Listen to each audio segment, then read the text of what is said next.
Hello, leaders. Hey, this is Paul Grau, and welcome to Run to Your Leadership Challenges. This is the daily show that equips team leaders to lead through the challenges they face every day.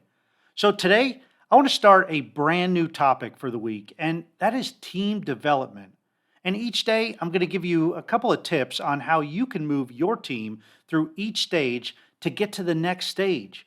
And by the way, I've seen so many teams that have been together for years and years, and yet they're still stuck in some of the early stages of team development. And the primary reason that they're stuck in the earlier levels is that they're just not producing like they should be.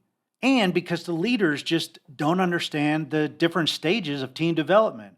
And I know you might be a seasoned leader, a seasoned team leader, but I'll tell you, we miss the simplest things in some of the lower stages in team development, and that's going to prevent us from getting to the highest level of team development where we can reach our full potential.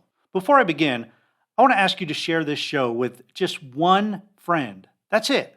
Just one friend that you can think of that will benefit from it. And or maybe share the show on your social media page. Man, I would love that. And if you do share it on your social media page, please tag me so I can chime in and thank you for sharing. You see, my goal is to reach as many leaders as possible to help them get through the challenges they face every day. All right, so let's dive in and let's talk about team development and the different stages. Now, depending on where you look and who you listen to, there are a varying amount of developmental stages for team development. While I was teaching leadership in the Air Force, we taught 5 levels of team development. However, I think the most common is the standard 4-stage method of forming, storming, norming, performing. And, I don't believe in reinventing the wheel, so let's just keep the terms simple and go with those 4 stages. So, if I were to ask you what stage of team development that you thought your team is at right now, what would you say? Now, depending on how long your team has been together, it probably depends. However, most teams that I've worked with and most team leaders that I've talked to have always said that, oh, our team is at the performing level or the norming level. We're just off a little bit. We just need a couple tweaks to get us back up to, that higher level. But the thing is, what I've experienced, and from all the teams that I've worked with, most teams are either in the norming or storming stages. That's the average to lower. And, I've seen some teams that have been together for years and they're still in the forming stage. You see, unless you work through the forming and the storming and the norming and do everything and get everything done in those stages, man, your team's never going to truly reach that performing level or that performing stage of team development. And you're never going to reach your full potential. And unless you're willing to return to those lowest levels and do the things correctly, they will never get past the norming stage.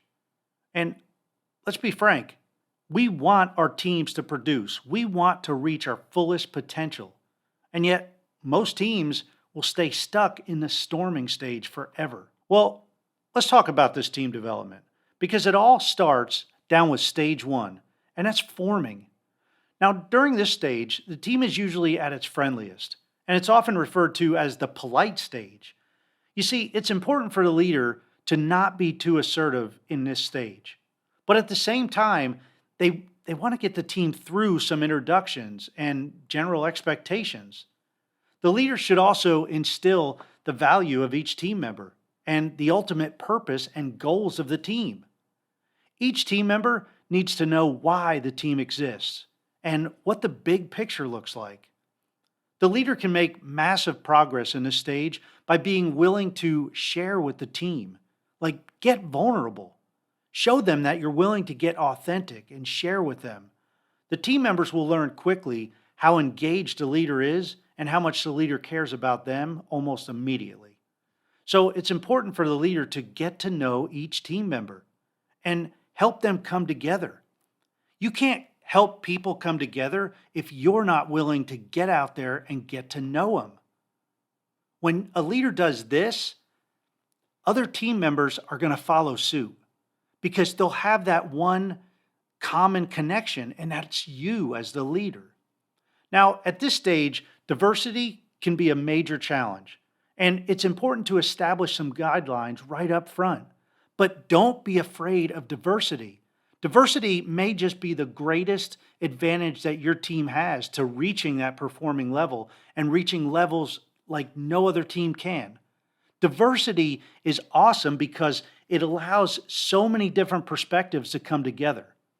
Instead of two people working together, now you have a bunch of different, people from with different perspectives, different ideas, and that is going to make your team great in the long run.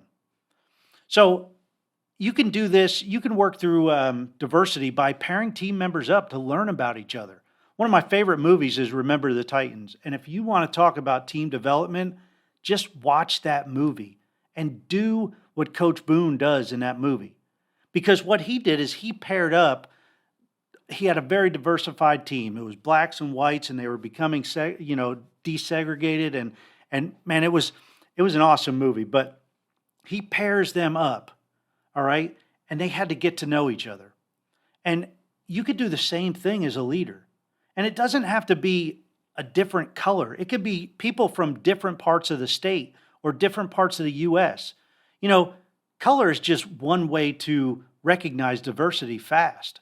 But you could have a room full of the same color people, all white, all black, all yellow. It doesn't matter, any color. And it'll still be a diversified group. So the leader, you really need to embrace that diversity. See it as a good thing. Tell your teams that it's a good thing. And as the leader gets to know who these informal leaders are, it's very critical. It's very wise for them to form a connection with that informal leader quickly, because that informal leader is going to have a lot of influence on other team members moving forward. And as you move to the next stage, that's going to be critical for you as the leader to be connected with those informal leaders. Now, the most important thing for a team leader to do during this stage is to make sure every team member feels comfortable and like they're a part of the team. If this is not achieved, the team cannot truly move on to the next stage. And you're always going to continually run into problems down the road if you try to move on before you make sure this is done. So ensure you don't miss this step. Again, make sure everybody's comfortable and make sure everybody feels like they're a part of the team.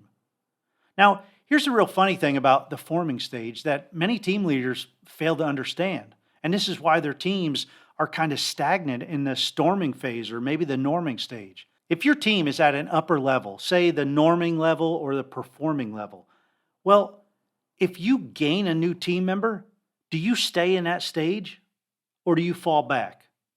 You see, if you refuse to go back, all the way to the forming stage, you're never going to get back up to that performing stage because now there's a cog in the wheel. You have to make sure you take the whole team back if you have a new team member and work that new team member through all the things in the forming stage. Now, if the rest of the team is in the performing level, well, it's not going to take long for you to bring that one person on board, make them feel comfortable, make them feel like they're a part of the team, take them through the storming phase, then through the norming, and then get right back up to the performing. But if you don't go all the way back, you're going to miss the boat. Now, this also occurs if you lose a team member. If you lose a team member, you have to go back to at least the storming stage, maybe the forming stage, but most likely the storming stage because roles need to be reset. Now, the entire team must return to that storming stage because if there's only a couple of you, somebody's not going to be on board. Now, just keep that in mind. And remember, if you gain a new team member, it doesn't matter what stage and what level your team's performing at, you must go back to that forming stage. Because if you don't, you'll never be able to move on to the storming stage. And that's where we're going to talk about tomorrow. Hey, that's it for today. Don't forget to check out our website at clcteam.com. Have a great rest of your day, and until tomorrow, run to your challenges.